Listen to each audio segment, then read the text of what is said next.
final video for Unit 5, Revolutions. We're taking a look at how this Industrial Revolution drastically altered society. And for the most part, we're focusing on Western society because that's where this revolution all began. Now there's this term middle class, and the middle class really includes a wide variety of people. At the upper end were industrialists and bankers, entrepreneurs who amassed large fortunes and entered the social world of the new declining aristocracy. All right, so the traditional landed aristocracy is going away. This middle class is stepping in. As they did this, they also sought the various markers of social privilege, such as knighthoods and other royal honors. And these had once been the monopoly of the landed elite, but no more. Even more numerous were the small businessmen, the doctors, the lawyers, engineers, teachers, and other professionals that set the tone with its own values and outlooks.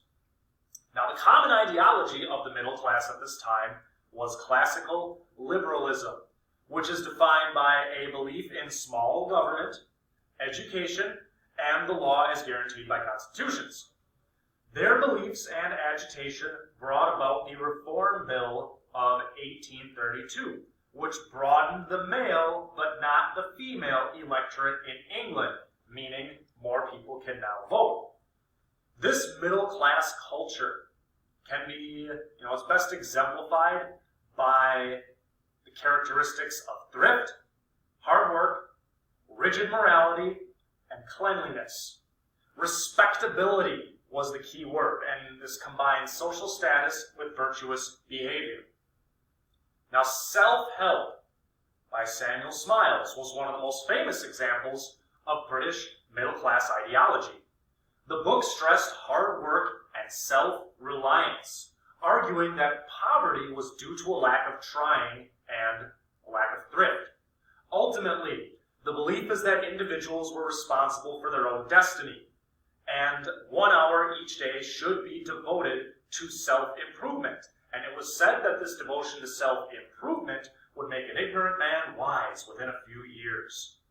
This enterprising spirit was supposedly what separated the more prosperous middle class from the poor, whose misery was ultimately caused by idleness, thriftlessness, and misconduct. So within this middle class, quote-unquote respectable women should not work and should concern themselves with the domestic sphere and new consumer activities like shopping. Now, the ultimate goal for a middle-class woman was to serve as a homemaker, wife, and mother, and to create in her home a haven for their husband to escape the drudgery of his day-to-day industrial life. A new cult of domesticity began to arise in which these women were meant to concern themselves with things like homemaking, child-rearing, and charity, as well as refined activities such as embroidery and music and drawing, while working outside the home was the domain of men. While these women left the labor force in the early 19th century, by the end of the century, an increasing number of young middle-class women sought work in offices as secretary, and even teaching was one of the first true professions open to women due to laws concerning compulsory education. Generally speaking, women were expected to work a few years before marrying. And you can even see in the image here, within the home, the key sign of middle-class respectability was having at least one servant to do chores for you. The end of the century will also see a rise in the lower end of the middle class, as the number of clerks, salespeople, and teachers will grow. These clerical professions didn't really pay all that well, but they were desk jobs, and this distinguishes these workers from the laboring classes. Now, this segment comprised about 20% of the population, and the number of female secretaries rose from about 7,000 to 95,000 in the final 2 decades of the 19th century. Even telephone operators were almost exclusively female by the end of the 19th century. So here we see what distinguishes what's known as the middle class. Now we see what's called the working classes. And working in the cities, towns, and villages, whether it be in a factory, mine, or a farm, was about 70% of British society. And we focus on the British because that's where the Industrial Revolution began. The working classes suffered the most and gained least from the process of industrialization. And their efforts to adapt, to change, resist, and even protest their awful conditions represent a large portion of this industrial society. Now, the lives of the working classes were dramatically impacted by the process of rapid industrialization. 1851 marks a turning point in world history because in 1851, the majority of Britons lived in cities. Liverpool's population actually grew from 77,000 to about 400,000 in the first half of the 19th century. At the end of the century, London had 6 million inhabitants, making it the world's largest. Now, unfortunately, urbanization kind of resulted in poorly planned cities, if they were planned out at all. Living conditions were extremely cramped and dirty, with epidemic diseases taking a terrible toll on the urban poor. Many were forced to live in deplorable tenements that were often owned by factory owners, and they were tainted with polluted water supplies and open sewers. The life expectancy had even dropped from 3 centuries prior. There really was no contact between rich and poor in these industrial cities, so much to the point where they might have been living on different planets. So the rapid urbanization brings really disastrous results for the working class. Now, in addition to the housing situations, the British working class experienced new and often difficult working conditions themselves. Long hours were nothing new to British workers, but the enclosed factories, which were very dark and cold, were a dramatic contrast to the farms and the small artisanal workshops of that previous century.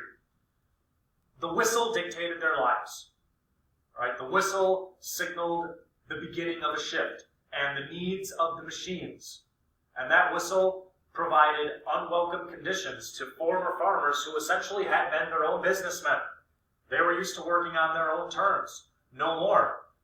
And to add to that, the near constant surveillance by management seeking to extract the most labor possible per hour is going to anger many of these workers who desire independence, freedom, and respect. Now, going along with these new conditions, in the early 19th century, many factory workers preferred women and young girls as laborers because they're viewed as not as likely to challenge orders, and they accepted lower wages. As the industrial workforce grew, male workers would push women out of the factories, or they'd at least push them into less prestigious, unskilled jobs. What often happened was men would, they'd engage in supervisory or in skilled positions, while women would take the less skilled or the lighter jobs. Working class women generally found work in factories or as domestic servants until marriage, when they left the workforce to raise children. Even within the home, working class women would often take in boarders. They would sew or they would do laundry to supplement their family income. So we've seen the middle class. We've also seen the rise of this new working class. Besides the new social classes and the divisions, how does it affect society? By 1815, 1 million workers were members of what were called friendly societies. Today we use the phrase unions, and they would contribute portions of their paycheck to these organizations. These groups help provide things like insurance against sickness, they provide decent funerals, and the chance at somewhat of a social life amidst the backdrop of these often bleak environments. Sometimes, displaced skilled workers would smash the machines that replaced them, like the Luddites did in England. Many decided that they would act politically, and they tried to gain the right to vote for the working class man. Now, unions were joined by growing numbers of factory workers who wanted better wages and working conditions. In the first decades of the 1800s, they were viewed as a serious threat, and unions did not achieve legal status until 1824. And even then, they're still viewed very suspiciously, if not with outright hostility. The factory and mine owners feared nationwide organization efforts, and they feared the use of strikes to achieve goals. A newspaper in 1834 described unions as the most dangerous institutions that were ever permitted to take root under shelter of law in any country. So we see the rise of unions. Now, the improvement of material life in the second half of the 19th century moved the working class movement in Britain and Germany away from a more radical stance. The reason why Karl Marx is pictured here is because Karl Marx had expected that industrial societies would separate into a very small wealthy elite and a majority working class.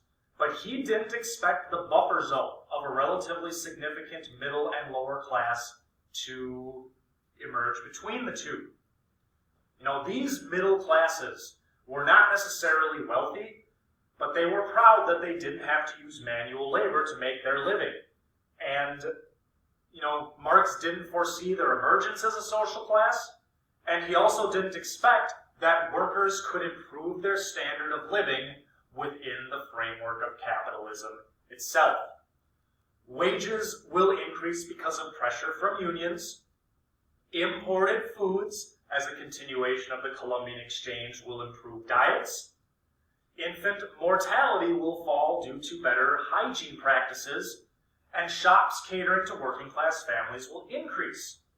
As more workers gain the right to vote, laws become tilted in their favor, such as abolishing child labor and regulating working conditions, as well as instituting relief systems for the unemployed.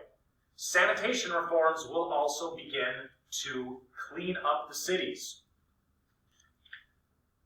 Now, British working class politics were decidedly more moderate, much more moderate than the radical movements of continental Europe. Reformism and nationalism really pulled the rug out from underneath radical revolutionaries. Workers were bound to their employers, which kind of offset the antagonism between them. And when World War I broke out, unlike what Marx predicted, the proletariat did not rise up against the bourgeoisie. The workers of the world took to the trenches and battlefields, and they fought each other. They didn't unite against their capitalist bosses. So it really isn't quite turning out the way Marx predicted. Now, at the dawn of the 20th century, Great Britain actually found itself in a period of relative economic decline. Thanks to its early efforts to industrialize, the country now had a rust belt of aging machinery that fared quite poorly when compared to the more advanced factories in Germany and the United States. This early commitment to now obsolete machinery was hurting the British, and that's often what you see occurring within drastic movements that alter society. Whoever gets there first gains an early edge, but eventually the competition will overtake them in the end.